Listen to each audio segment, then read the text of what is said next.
There will be spoilers ahead. Lots of spoilers, so be careful, won't you?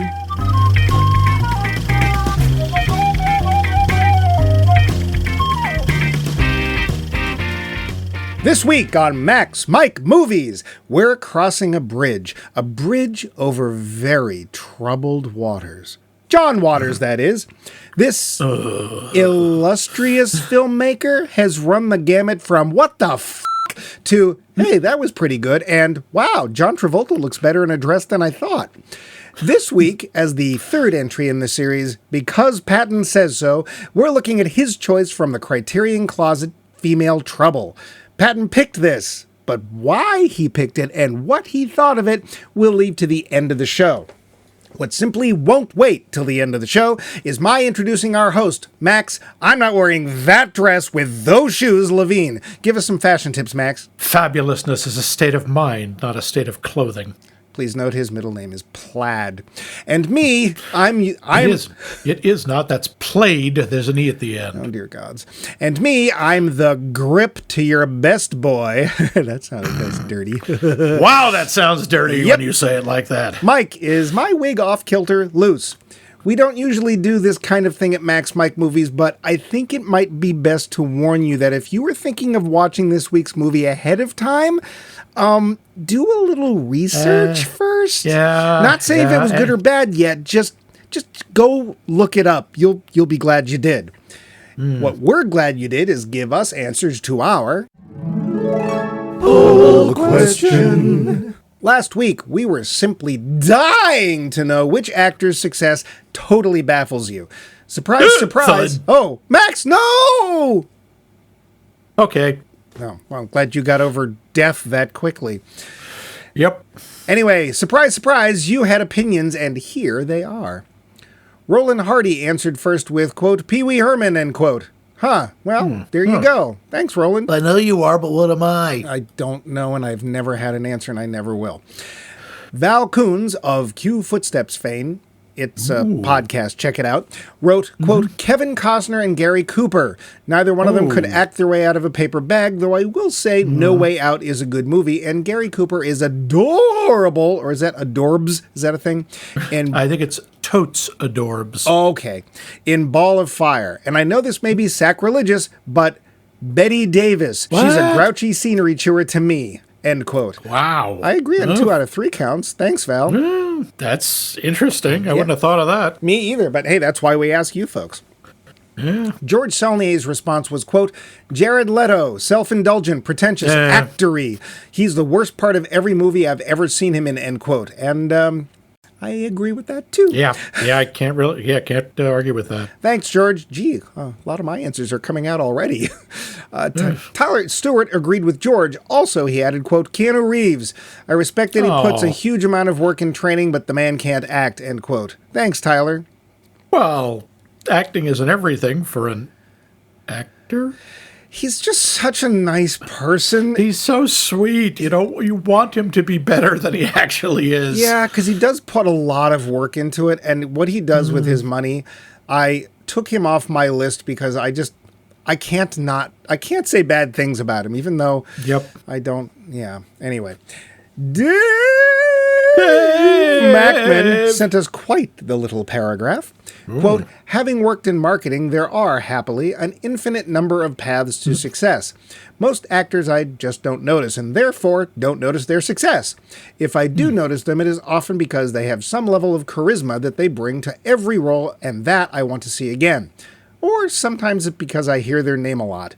I can accept that Tori Spelling has fans, but it is hardly baffling. I can't. But it is hardly baffling that this happened for her, Daddy. Similarly, sticking with 90210, it amazes me that Gabrielle Carteris has been so successful. But again, not baffling. Has? I don't know. She has? All right. That's the first time I've heard her name, so there you go. I know who she is. I know she was on that show and she had a talk show. Totes adorbs. Not a lot of roles would be available to her due to her size and shape. I don't know what that means, Dave, but that's what he wrote. Either. So she succeeded in positions where she didn't have to act. Expanding to Star Wars, I'm quite surprised that Carrie Fisher turned out to be such an interesting person. I used to be baffled by the success of Gene Wilder until I read his autobiography, which was excellent. I don't think of him as a great comedian, but he was in some of what were my favorite comedies of all time, end quote. Oh, that is very much. Thanks, Dave. Wow. Yeah. Yeah. Benjamin Carl sent up, quote, I'm not a fan of Casey Affleck. I don't think Casey Affleck's a fan of Casey Affleck. No, actually, I think he is, but I find him unappealing and unconvincing in nearly every role. He's tolerable as a side character, but his tortured voice and appearance are utterly distracting to me as a lead. All of that said, I do recognize that general audience members rarely fall in behind an actor because of the performance proficiency. As David Mackman touched on. Oh, David. I know, right? It's charisma, it's personal attraction, it's seeing something of yourself or the person you want to be in someone else. Stars, especially unlikely ones, or those who mirror our own faults, are proof that we too can make it, that our dreams are not out of reach, end quote. You know, that's a good point. Yeah, I'm not much of a fan of Casey Affleck either, but thanks for the insight, Javi. That's intriguing. Yeah. Tim Potter said, quote, Nicolas Cage. I don't think he is a very good actor at all, and yet he still makes a ton of movies, end quote. Are you folks reading my tiny mind? I don't know. I like Nick Cage. He never says no. He doesn't seem to say, I wonder if this is a good movie. Or I dare. Yeah. Because, Adam Mark, our scholar, has multiple sort of answers. Quote, sort of? The Chris's. Chris Pratt, Chris Pine, Chris Evans, and Chris Hemsworth. I go out of my way not to see their films, except Star Trek, OBS. I guess that's another one. OBS, that's what he says. OBS, yeah. None are particularly good actors, but they're barely given any range to work with, so they coast. They're all Marvel Universe or adjacent, except for Chris Pine. I guess Star Trek is Marvel Universe adjacent. And are muscly, blondish wiseasses, which I am in real life, compounding my contempt.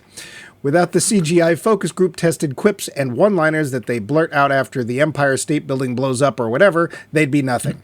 Even if you held a gun to my head, I could not say which is which. Come on, America, you can do better, end quote. Well, that's a lot of Chris. Adam, were you bitten by a Chris when you were little? It's okay. This is a safe space. You can tell us. What's that rash? It's rather Chris-shaped. Would you show us on the doll where Chris touched you? Wow. Okay. Thanks, Adam. I'm not thanking Max, though. Seth Jacobs quickly added, quote, Judd Nelson, end quote. Oh, thanks, and Seth. his nostrils. Well, I don't know that was a big deal ever made of Judd Nelson. He had like a handful of films. During the Brat Pack phase, he was huge in the, 80s. And then I think he disappeared. Yeah. But no, I get that. It's not like he was a one-hit wonder. He was around for a few years, and he was like, ooh, swoon. Bumbling upsets Holmes no end. Yeah. He's kind of bumbling, I guess. Yeah. And lastly, we swing over to the website, that oasis of taste and refinement, where Bumpy Pucks is sold by the metric ton. Vince, our wrangler of all things mysteriously Canadian, took time out from walrus wrestling to pen, quote, I just don't understand what the appeal of Adam Sandler is, in any role. I didn't like him on Saturday Night Live or in any movie I've seen him in. He lacks all charisma to me, but apparently I am in the minority, end quote. Adam Sandler. That's a name. That's tricky. I know a lot of people just friggin' love Adam Sandler. I've enjoyed him and stuff, but I also know there's just a lot about him that sets a lot of people's teeth on edge. There's just all the mugging and the over-the-top stuff. He can do restrained, but it's not his default setting. Well, maybe we need to see him in a Shakespearean role. But anyway. No, we don't. I would totally see that. I think that would be awesome, especially if he just played it like Adam Sandler. I think that'd be hilarious. But especially if it was like one of the dramas or the tragedies. That'd be great. Oh, yeah. I can just see him trying to do King Lear. Yeah. Actually, you know Blow wind and crack your cheeks. See, I would watch that. Actually, I would watch a Shakespeare play with all the people everyone just mentioned. I think that would be fun. My God. Okay, that would be kind of awesome. Wouldn't it? But anyway, it would. That's them. How about us, Max? Who is your least favorite Hollywood actor in this respect? in this respect, as in, like, I don't understand why he had a career. Steven Seagal. Oh dear God! Well, I don't. I mean, no, he was around for a long time, and he keeps appearing in things. People keep putting him in stuff. He was in like one of the Machete movies. I don't get it. I never understood it. He's not that he's not a martial artist of any kind of impressive nature. Not Chuck Norris is better than he is. He has no charisma. He can barely speak, never mind act.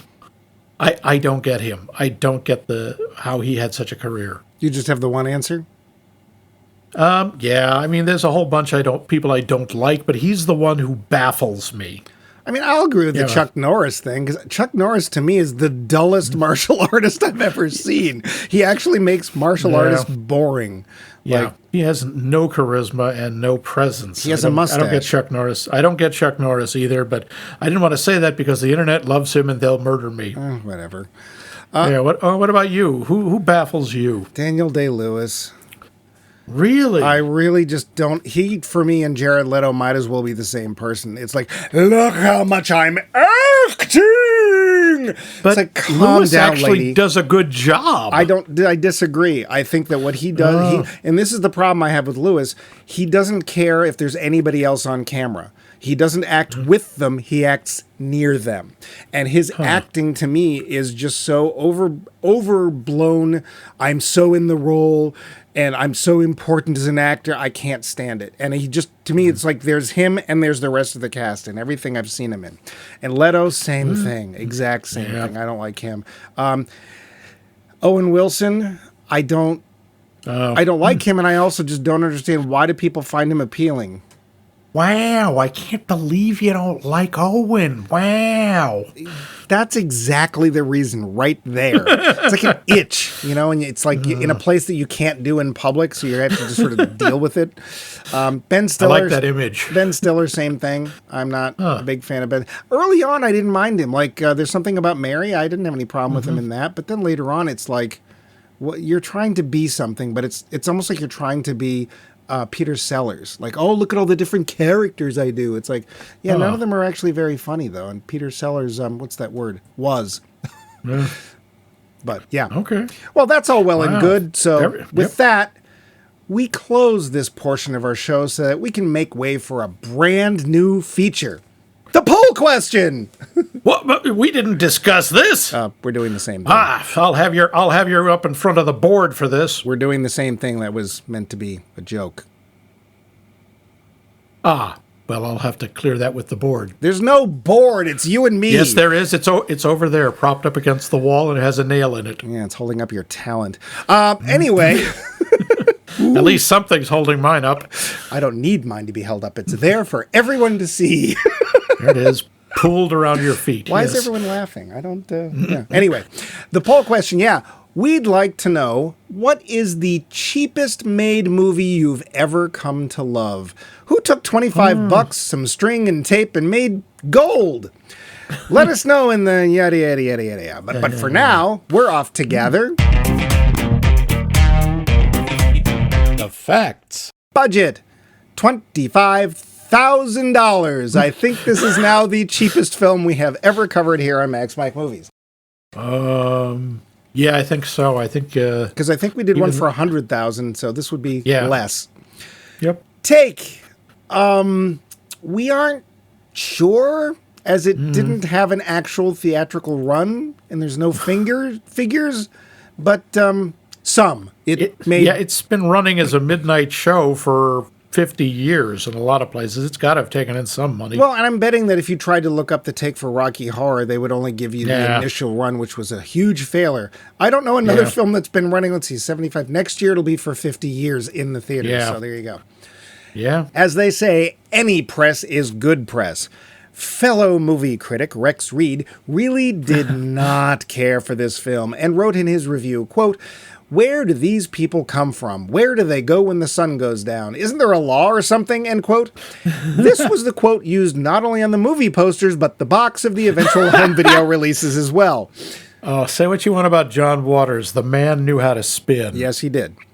Truth is stranger than fiction, but Divine wasn't strange at all? See, Waters tried to guerrilla shoot Divine in full costume and burn makeup so he could get honest local crowd reactions, but nobody looked twice. Oh. Which, is that a comment on Baltimore? Because yeah, whatever, the burn-faced, overweight person in the slinky dress, we've seen that 100 times. Another one? Yeah, pretty well. Of course, with Waters, that might actually have been true. You know how the movies always make those injection scenes look real? Yeah. Well, this time it was. Let me guess. This one. Yeah. Yuck. Okay. Great. Oh, they're actually shooting up. Okay. Wonderful. Yeah. Not drugs. I hope it really wasn't eyeliner, but whatever. Yeah.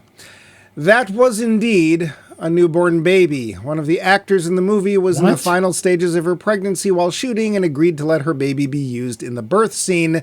Yay. Wow. Well. Yeah. I don't know what to say to that. Okay. Interestingly, I do know what to say to that. Hello, Child Protective Services? Yeah, we'll get to that too. Yeah, apparently the mother's mother or the mother-in-law, that was the first time she'd seen the baby. She flew in from England and was brought to the set, and it's like, oh, there's my grandson. Why? Lying on top of Divine. Yeah. Okay. Or coming out of Divine. Anyway. The original shooting title of this movie was Rotten Mind, Rotten Face, but Waters changed it fearing a very particular response from critics. You might be able to guess what it was. Yes, rotten movie. Exactly. You might wonder where John Waters got all those, normal people for the courtroom scene. A lot of them were parents and relatives of the actors and crew. Of course they were. Yeah. Divine's nightclub act might seem off the cuff and bizarre, but this wasn't the first time they performed it. In San Francisco, Divine would wheel a shopping cart full of mackerel on stage, whip fish into the audience, and claim responsibility for different crimes. Now that's entertainment. Mackerel? Mackerel. Jeez. I know, you did it so much better with flounder. You should do. Flounder has much better range, and it just makes a better statement. And let's face it, it's a more resilient fish. It is, much more. I have no idea what that means. But Divine on Divine. Yes, that is indeed Divine having his way with his female self, though a stunt double was used to play Don Davenport in that scene. The world premiere of this movie was held at the Las Palmas Theater in Hollywood, which was, by that time, a porn theater. Of course it was. There was a kind of secret premiere held ahead of time at a prison. Yeah. Somehow, this is indeed a member of the Criterion Collection, which we've talked about in previous films. Or episodes, I should say. While there was no death penalty in Baltimore at the time of filming, there was by the time the movie premiered. Coincidence? I don't know. Waters has been outspoken about his use of LSD, particularly when he used to go to the movies, and, this might not be a surprise, when making his earlier films, of which this is one. I'm shocked, I tell you. Yeah. As far as trivia goes, that's all I could find of any interest. Do you have any other trivia, Max? Well, regarding the scene where Divine, in effect, plays the person having sex with her, basically Divine having sex with Divine. That was actually she made good use of that later on when a drunk was heckling her and said, "Go f*** yourself," to which immediately Divine responded, "I already have." I got to respect that. Okay. One other thing, if you look on Rotten Tomatoes for this movie, yeah, it has a 90% critic rating and an 85% audience score. I can't wait to find out if that holds true in our little show. Because, we already know, but you don't. I guess we should get to the plot. We should get to the plot. Deep breath. Can't get the plot started this morning. Plot. We should get on to the plot. It's 1960. It's Baltimore, and it's probably raining. Sorry, that's a deeper. Dawn Davenport, played by Divine, is part of a small group of nasty girls at a public high school. They break rules, flaunt authority, and are, in general, no damned good. It's Christmas, and all Dawn can think about is getting a pair of cha-cha heels as a present, stating that there will be hell to pay if she doesn't. Well, she doesn't. So she throws a fit, ruins the holiday for her family, and flees the house, trying to hitch a ride to who knows where. Some degenerate, played by Divine, out of drag, picks her up, takes her to a junkyard, and has sex with her. Dawn steals his wallet. Suddenly, it's 9 months later, and Dawn is about to give birth. Literally about to give birth. She calls the father, trying to get money from him, but he brushes her off as she stole his wallet. I think he stole her wallet.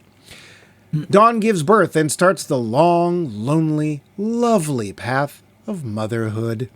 Sort of.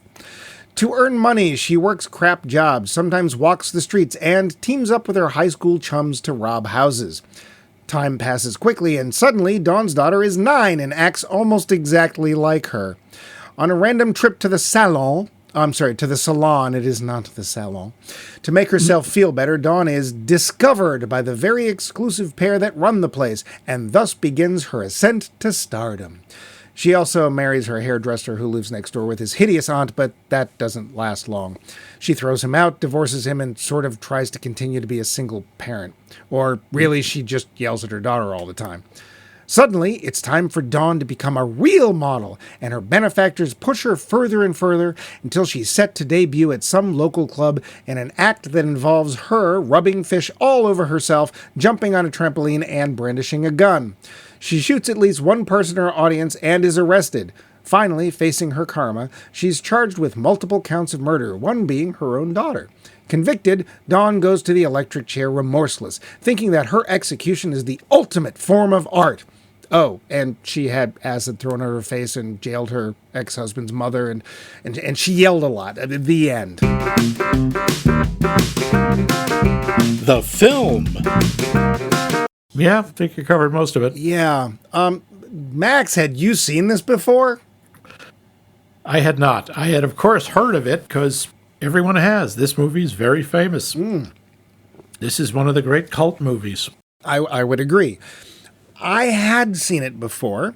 I had seen it in a theater, believe it or not. I saw it at a Schlock Around the Clock festival at the Summer in which it fit very well. I believe this was the same Schlock Around the Clock festival where I saw Ilsa, She-Wolf of the SS, Surf Nazis Must Die, and I don't even remember. I think Evil Crotch. What else was there? I don't remember, but yeah. Evil Crotch? It was actually it was an Italian horror film, and it should have... No, it was Evil Clutch. That's right, and it should have been Evil Crotch, which gives you an idea where the horror lay.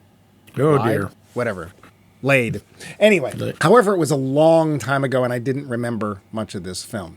So, actually, Max and I watched this together. Yes, we did. And we bonded over this. Yes, we bonded with neither one of us willing to look at the other. It was an odd bonding, but that's been true for the last 279 episodes anyway. Yep. The first shock for me came with the absolute first thing that pops up onto the screen. Really? Warner Brothers. Huh. Well, there you go. Warner Brothers distributed this somehow. Before we do that, I would like to read something from a review or description or what have you of this movie from The New Yorker. Anyone at The New Yorker saw this? This is from Richard Brody, a critic at The New Yorker. Oh, okay. Just a one line here, one part. Waters smashes the boulderizing codes, boulderizing, I'm not sure how you pronounce it, I've only ever seen it written. Boulderizing codes of Hollywood morality with self-consciously delicious parodies of classic Hollywood genres and tropes. The resulting feast of sex, violence, cruelty, and frivolity mocks sentimental notions of family, work, and love, and turns the egomaniacal furies of pop culture inside out. Huh. What did you think about that since you pulled the quote? It made me think of the movie differently. It's making me think of the movie differently, too. I wish you had said this at the end of the show. But let's. I just want to set that, put that out there, and we'll incorporate it as we go along or at the end. Let's come back to that. Definitely remind me before we head off to decide if we liked it or not. We should talk about the act. Sorry, the what? The act. I'm losing you. You're fading out. The what? Actors. I mean, there's really there were actors in this. Yes. So, I mean, besides Divine's an actor. yeah, that's an argument we could have. So, okay, Divine.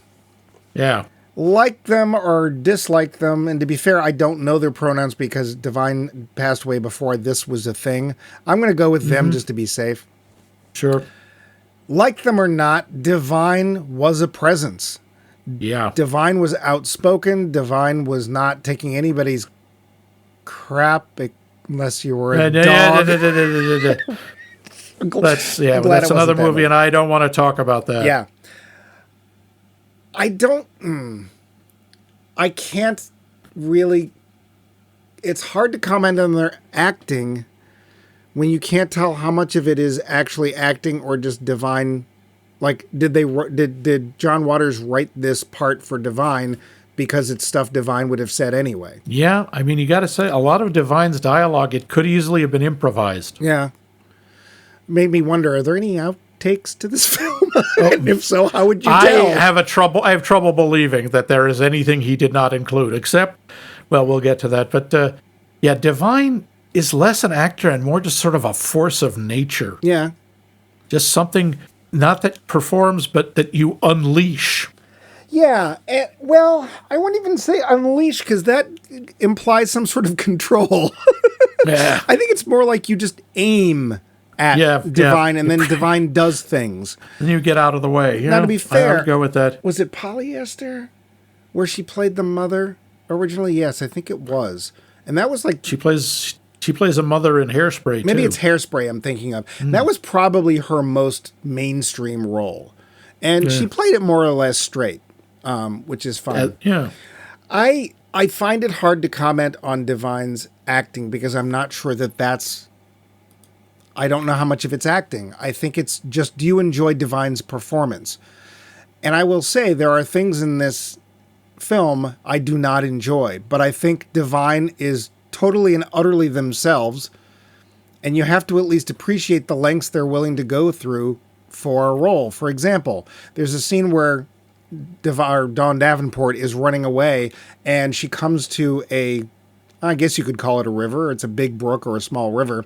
And literally just jumps in, gets across in full drag and wig, gets to the opposite shore and keeps going. Turns out it was sleeting at that point. Ooh. Actually sleeting. So the water can't be in any way warm. That's dedication. And in one take, and in heels, not only did Divine make it to the river, make it across the river, but they actually made it to their mark and came up where they were supposed to, and their wig didn't even move. So, wow. I will give Divine credit. Enjoy might be pushing it. The rest of the actors are friends. This is like the room level performances for the most time. Well, even worse in some cases. I mean, the one thing I will say is some of them are very high energy. Yes. I mean, Mink Stole. Yeah. If that really is your name. Yeah. As her daughter, Taffy, she at least, she remembers all her lines. Well, and it's funny because by absolute coincidence, Max and I just started watching this series on FX called Feud, and it was the one that has to deal with Joan Crawford and Bette Davis. And I couldn't help but wonder if there was a little Baby Jane reference going on. Oh, I wondered. That could be. But I said the outfit, even the hair. The bad makeup, yeah. Yeah. I will, my note on acting, I will agree with Max. I say acting ranges from barely adequate to terrible. Yeah, my question is, was that intentional? I mean, are these people just that bad? Or did Waters say, I want this to be terrible. I want you to make this as stilted and artificial as you can. Well, given that none of these people went on to do anything except a couple of other John Waters movies, I don't know. No, but I will say that some of even the lesser performers, they actually have a photo on IMDb, which is a lot more that can be said for some of the actors we've seen in some of our other shows. I don't know. I mean, it definitely has the feeling of this is a bunch of John Waters' friends and he wanted to make movies and they were available. Certain of his actors, Mink Stoll and Edith Massey specifically, were in a number of his films. And I think David Lockery, who plays Donald Dasher, is also... Like, there was a little group of, I think they're called the Dreamlanders, that were really? in his early films. And his childhood home, which I'm guessing is the stand-in for Don Davenport's home, was in a lot of his films. No matter what, whether we end up liking the film or not, you got to give Waters credit. The man wanted to make films, and he made them.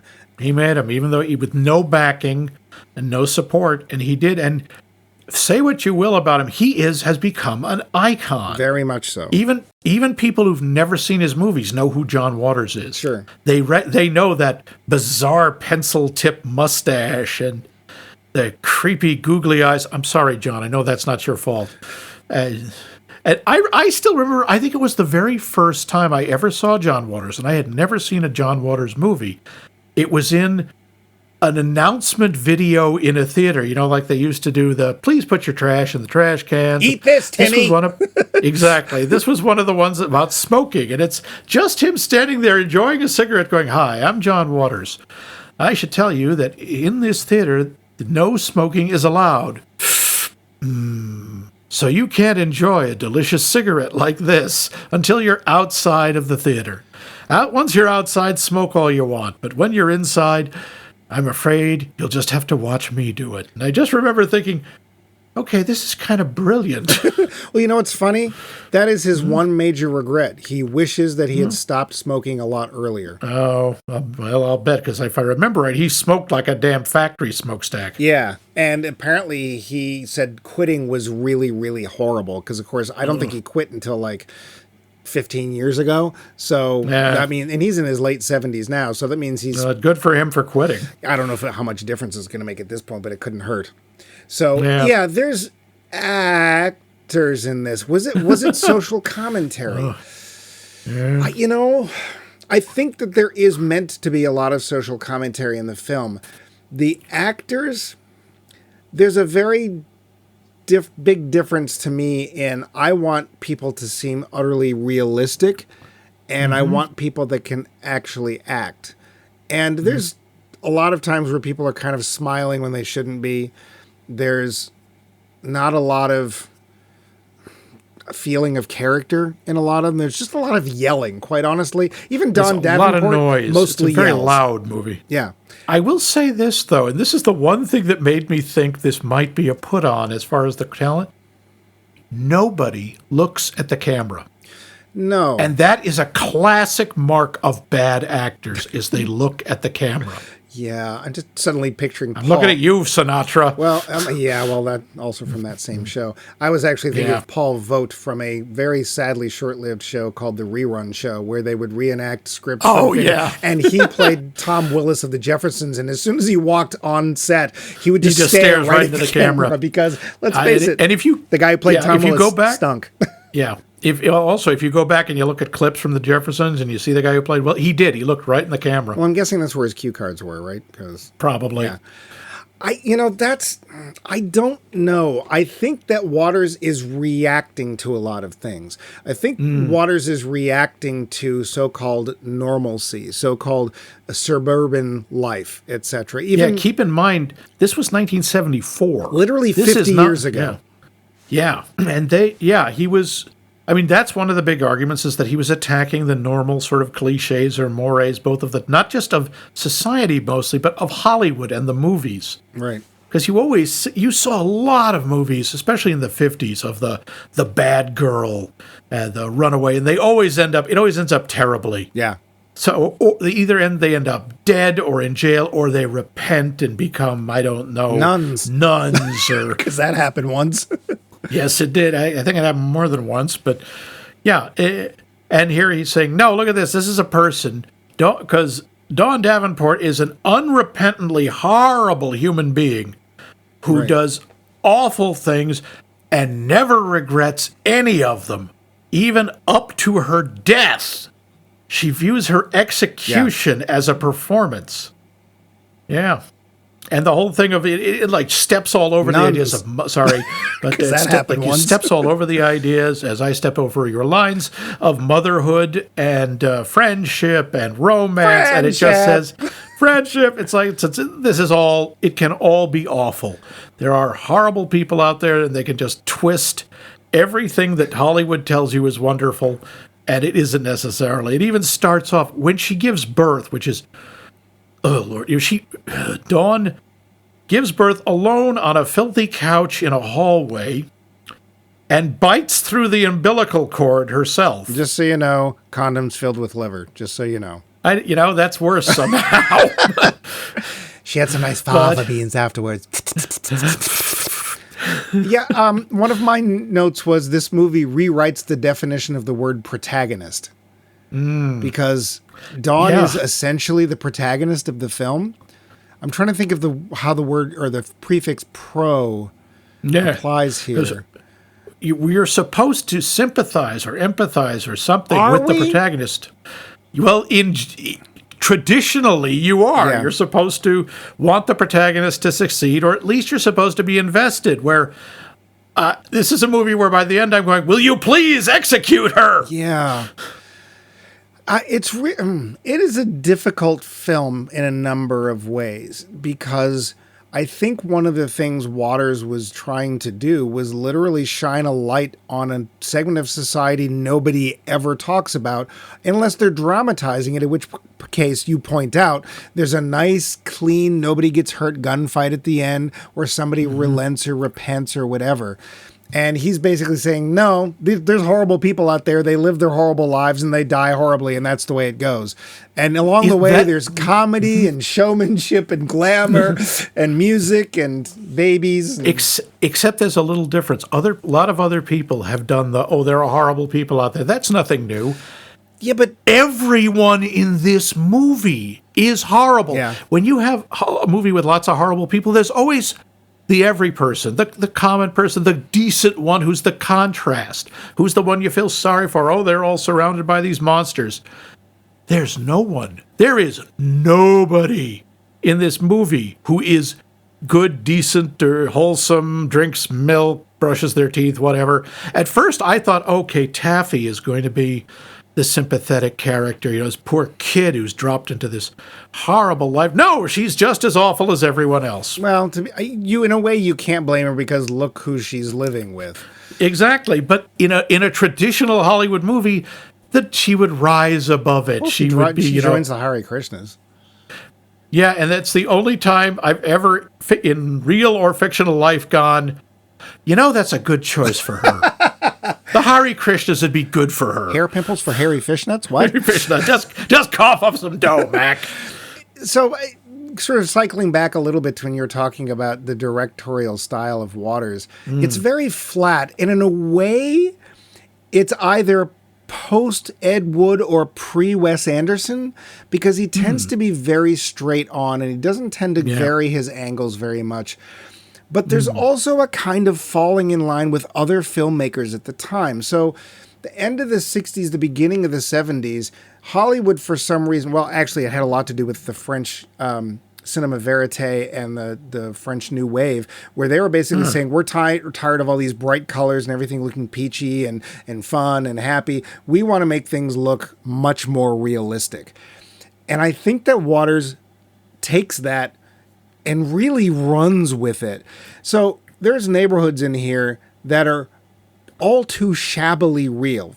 As a contrast, there's a couple of scenes in Good Will Hunting where we go to Will's house. Actually, the house where he's got a room because he doesn't even have an apartment, right? And you see Ben Affleck goes up to the door and knock on the door, and it's like, here's the yard and it's got junk in it, and it's not a very nice neighborhood, and blah, blah, blah, blah, blah. And you probably thought at the time, most of us probably thought, it's like, wow, I'm glad I don't live there. All things considered, that is immaculate compared to any of the neighborhoods depicted here, which I believe he literally was like, oh yeah, we'll film here. Like, I don't think he asked anybody. I honestly think some of the buildings were abandoned and the actors were just, behind, like you'd knock at the door and they'd just show up, but there was like nothing behind them. And maybe people did live there. I don't know. But there is a much more, although he tends to lean more towards colorful, and by the late 60s, early 70s, Hollywood was like almost bleaching color out of their films. Things tended to be a lot less colorful at that time. And he brought a lot of the color back. So it's a weird mix of golden age of Hollywood, but the new, grittier reality. And I guess in some ways you have to say that he was kind of a pioneer for that. He was taking all these things and shoving them together for $5. Yeah, the thing is, I don't know about gritty reality, because this is horrible reality turned up to 11. Everything in this is just awful. On a crazy-ass level. This movie, by the way, was rated X. Well, it had to be. Excuse me, NC-17. It had to be. Well, no, it would have been X at the time because there was no NC-17 in 74. That's what I mean. I said now it would be NC-17. It was rated X because there's full frontal male nudity. There's a lot of nudity in this, and none of it is erotic or attractive. It's all, and I think that's intentional. It's all, none of this beauty of the human body. It's like, look at this. Ew. Well, it's vulgar, it's vile, it's gross. It's all of the Hollywood romance stuff thrown out the window and then having a piano dropped on it. Well, one of my notes too was this movie crosses several genres and rapes them. Pretty much. I think honestly that at that time in his career, part of what Waters wanted to do was shock. There's definitely, this movie has shock value written all over it. And in some cases, I honestly don't think it adds to the film. Like there's scenes where Divine in the male role is shoving his stuff right in the camera. It's not attractive, as you pointed out. It's not even ready. That's as far as I'm going to go with that. It's just, look, you have to look at this now. I honestly think that's all there is to it. And I think that he would, and I suppose some people probably said he sold out when he started doing movies like Crybaby and Hairspray and stuff. But he managed to take some of his weird Baltimore wackiness and make it palatable for a bigger audience. Have you seen any of his later films like Hairspray, Crybaby, or? Yeah, I saw Crybaby. I saw Hairspray, both the John Waters version and the musical. Polyester. Which is, I did not see. No, those are the only ones I've seen. I've never seen Polyester. I do not want to see Pink Flamingos. I've never seen Multiple Maniacs. Well, that's the early stuff. I'm talking about the later stuff. So yeah. No, I never saw Pecker, which I'm actually told is pretty good. I really like Pecker. And the funniest part about Pecker is that nobody ever makes fun of his name. They all call him Pecker, and that's and he's fine with it. I think it's Edward Furlong who's playing this young photographer, and he's basically finding art in the everyday. It's sort of not entirely unlike John Waters.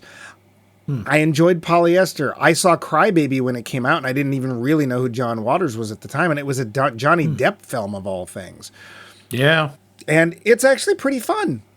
So I guess you could say that he waters down later on. But he wouldn't have got there if he didn't make these. I think the shock stuff is, you got to remember, we're looking at this 50 years ago, 50 years later. It's not as shocking. Well, it's not supposed to be as shocking, but we'll get to that. It's for a 1974 audience. This would have been unprecedented. This would have been horrific. I'm going to disagree. Really? Because here's the thing. These days, you can show male frontal and not have to have an X rating. We've seen it. We've seen it rubbed in a window at us. Thank you, Eurotrip. Yeah. I think it's amazing what he got away with then, and that there is literally no way this film would be released now. Oh, God, no. In a way, so that's why I'm going to disagree. Less the shock value, more the violation of mores. Well, do you mean mores? Yeah. So one of the interesting things is that the version we watched was sort of the repaired version. Like there had been 3 to 4 minutes cut out of most of the released versions of this film. Okay. And so for the Criterion Collection, and there was one other version, they restored the missing 4 minutes, which, none of which was like, blah, blah, blah, or the really naughty parts. It was literally just like little bits of dialogue and chasing and stuff like that. I do want to say, the dialogue is not really a strong point of this movie.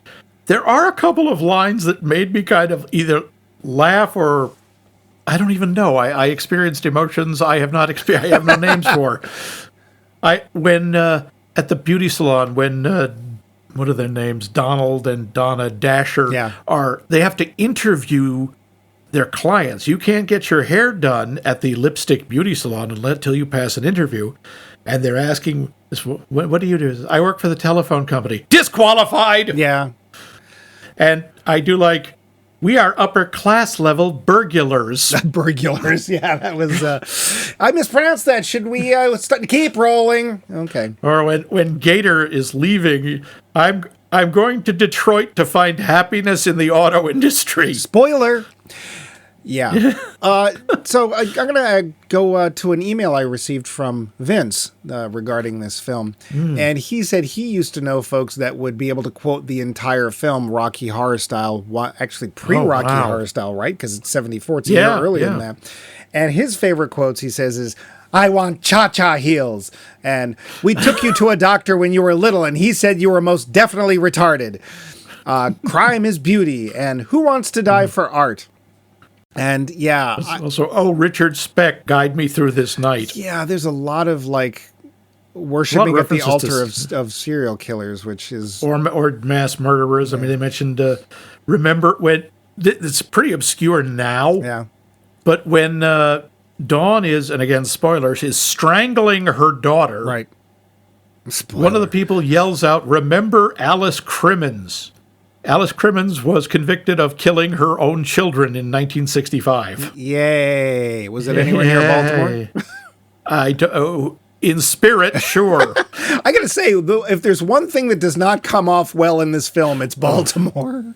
Yeah, I don't know what John Waters' relationship with Baltimore is, because he uses it all the time, but he does not make it look good. Yeah, this is not a John Hughes sort of like pay on to his hometown. This is sort of like visit East Stabbington. Yeah. Welcome to Murderburg. There's a couple of odd scenes in here. There's one of them where we have Aunt Ida, played by, I don't care, Edith Massey. Well, Edith Massey's only claim to fame is she's in, I think, every John Waters movie. Well, the early ones, not the later ones. Yeah. There is a scene where she is trying to convince her nephew that he's gay. And the nephew is like, no, I'm good with women. And she's like, well, couldn't you just try to be gay? And it's like this whole... 180 of the complete mirror of the top movies or the attitudes of the time, which we no longer have. Yeah, sure. And of course, I'm sure this is just John Waters making commentary because he is gay and whatever. Although, if all these people are his friends and his friends' relatives are willing to be in the film, that's a pretty big support network for 1974. Yeah, I gotta say, pretty remarkable. Yeah. It does kind of remind me, or I guess it could be sort of an antecedent or precedent for Love, Simon. You ever see that? No, I meant to, because I actually met the mother of one of the cinematographers randomly. But how was that? Basically, it's about a high school kid and his issues coming out. But there is a sequence where he's like, can you imagine if this were reversed, and instead of telling your parents that you're gay, you have to tell them you're straight? And it's this whole sequence of, Mom, Dad, usually, boys, I like girls. And the mother starts crying, and the father goes, no, it's just a phase you're going through. It's like another, and have you tried dating people of the opposite gender? And then there's a girl saying that she's a lesbian. No, sorry, saying that she's straight. And the mother's going, I did this to you, didn't I? I smoked when I was pregnant. Yeah. So, I don't know. Yeah. Yeah. And I'm sure that a lot of this is reaction to norms, not only as portrayed in Hollywood, but as John Waters faced growing up. And I think that he was at an age and at a time that he felt he could take it to extremes. We have some police officers who showed up later, and I swear they were hired by Yosemite Sam, because they're just sure to go and rootin' tootin' pow, pow, pow. Critter varmint. They're actually yelling after as they're chasing her through the swamp or the trees or whatever. Yeah. I don't get a lot of swamps in Baltimore. But as we're going to get you. Yeah, you are surrounded. You crazy and firing just shooting in the air. Yeah. Well, there's also a scene when Dawn Davenport's had her big debut, and the cops show up, and they just start literally, they're not even saying anything. They're trying to get everyone out because Dawn has shot at least one person, and the cops are like, everyone needs to get out, and they just sort of aim their guns upwards. So, Yeah, I sort of wonder about this movie, just a little thing historically. Remember the Hays Code? sure. That, yeah, that was abandoned only 4 years before this movie came out. It was in 1968. I was going to say, and I'm wondering if it wasn't, it was shot and killed by this film. I just wonder if some of it is like, well, no Hays Code, watch this. Yeah. Happy days are here again. Blam, blam, sex, sex, in your face. Blah, blah, blah, blah. So, yeah. Yep. I suppose, I just honestly think that it's his reaction to social norms, society, beauty, even. Like, I mean, in a way, there's kind of an interesting commentary on the gatekeeping of beauty, right? Who gets to say what's beautiful? You know, even... And stardom. Yeah, and the art world, in a way, right? Yeah. Which... I will admit I was not thinking about when we watched this film and when I made my notes. And, you know, with notes like everyone in this movie is at some point hideous, sometimes more often than not. So it's, I don't know. Do you think it's that time we should, we didn't circle back to your original quote there. Oh, yeah. Yeah. Does it make me think more about the movie? Before we decide whether we did or not, I'm going to say, yeah, that quote is actually very brief, but very influential. And I'm really glad you brought it up because I think it actually may color how I feel about this film. What about you? Do you think it changed your outlook at all? A little bit. It changed the interpretive level of the film for me. I can't say it changed how my personal reaction to the movie, but it did make me think about it more. Yeah. Was Max's personal reaction something that required a mop or not? Let's find out. So let's get to that part. The finish. So Max, you'd never seen it. Yeah. I forced you to watch it. You did. I will say, we don't usually get to watch films together. Yeah. After I picked it, I thought about it, and then I was visiting Max, and I actually did say to him before the film, if you at any point want to stop watching the film and we just decide to choose something else, we can do that. But we didn't. We did not. The movie did not defeat us. So Max, what is your take on Female Trouble? I don't ever want to see it again. Yeah. It's... okay, yes, I'm sure cinematically, yes, I see the significance. I see some of the cultural significance. I didn't enjoy it at all. At all. It's just ugly. It is ugly, vulgar, and honestly, not that interesting, other than the shock value. And again, this is coming from 50 years later. We've seen stuff like this. Maybe not as extreme. Skid marks. I mean, yeah. I don't...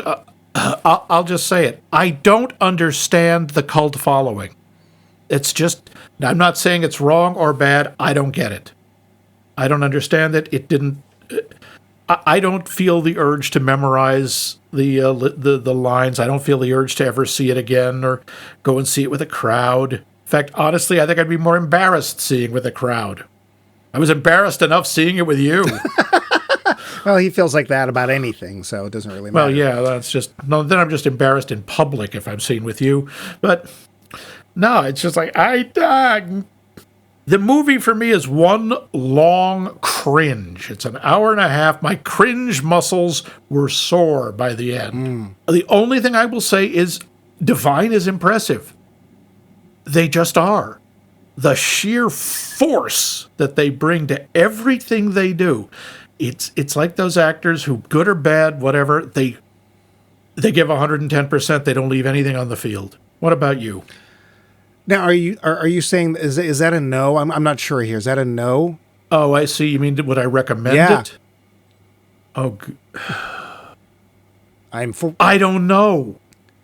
If you are a cinema completist and you want to see this was a significant film. This may have been countercultural or underground or whatever you want to call it, but it's been influenced. I told you, it made me think of Love, Simon. I wonder if that was influenced by it.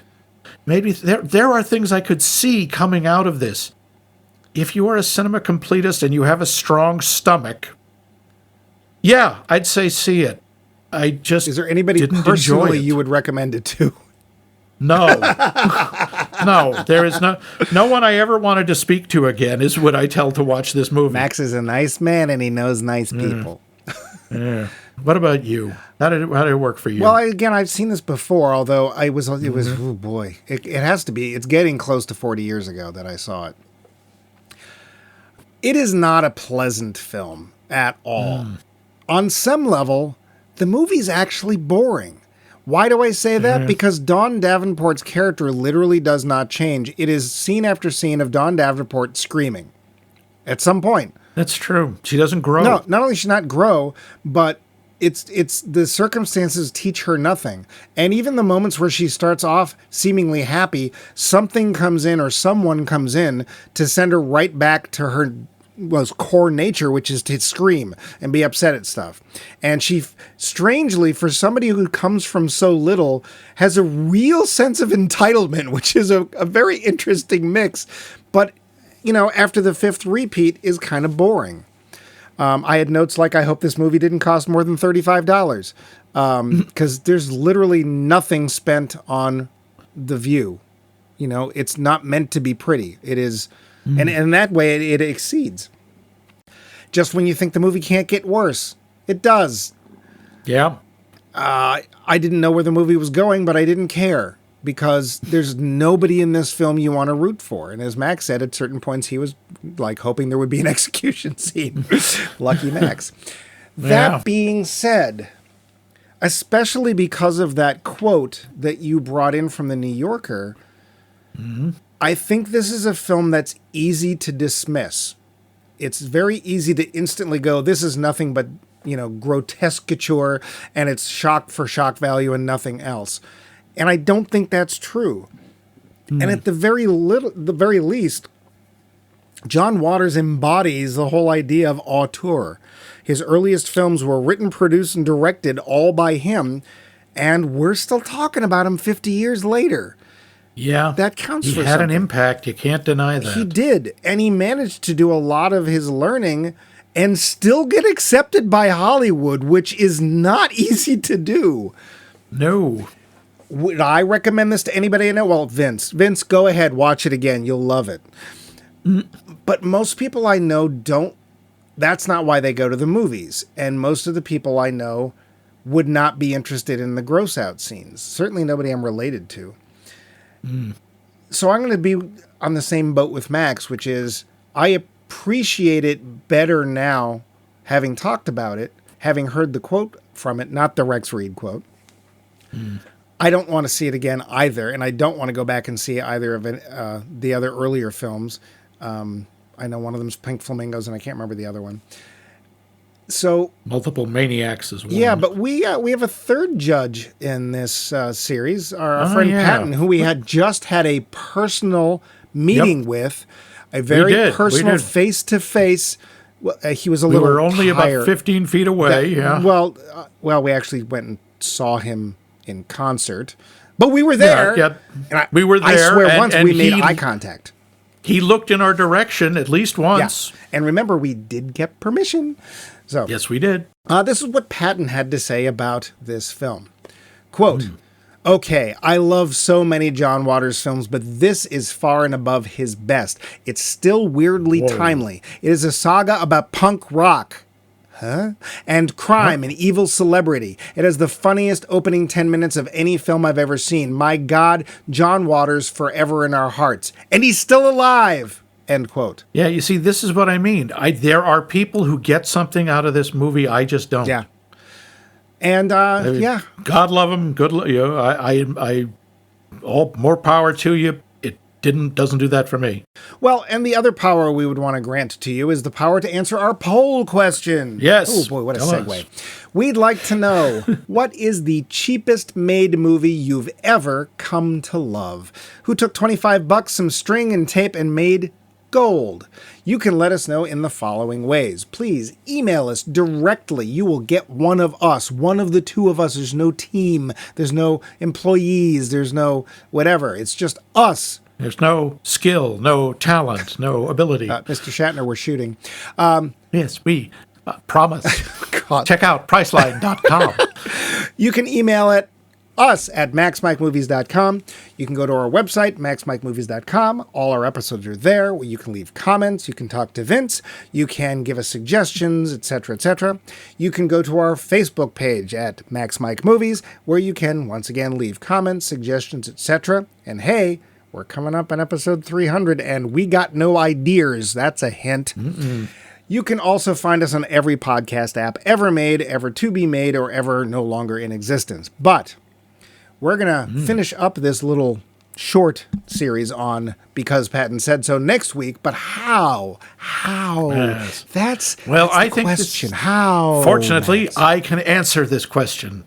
I am here. It is dangerous to go alone. Take this. And then take this with the clown hammer. Bonk. Well, we're doing another movie, possibly a little raunchy. This involves large, sweaty men wearing leather chaps. With no pants? Big hats. They might not, I'm not sure. Around large, sweaty animals. Yes, it's a cowboy movie. Whee! This is a cowboy movie from the Criterion Collection called 40 Guns. 40. With Barbara Stanwyck. Ooh. So I'm assuming it takes place in a big valley somewhere. That is a big valley. Ask your parents. That's what we'll be watching as we close out Because Patton Said So. Yeehaw.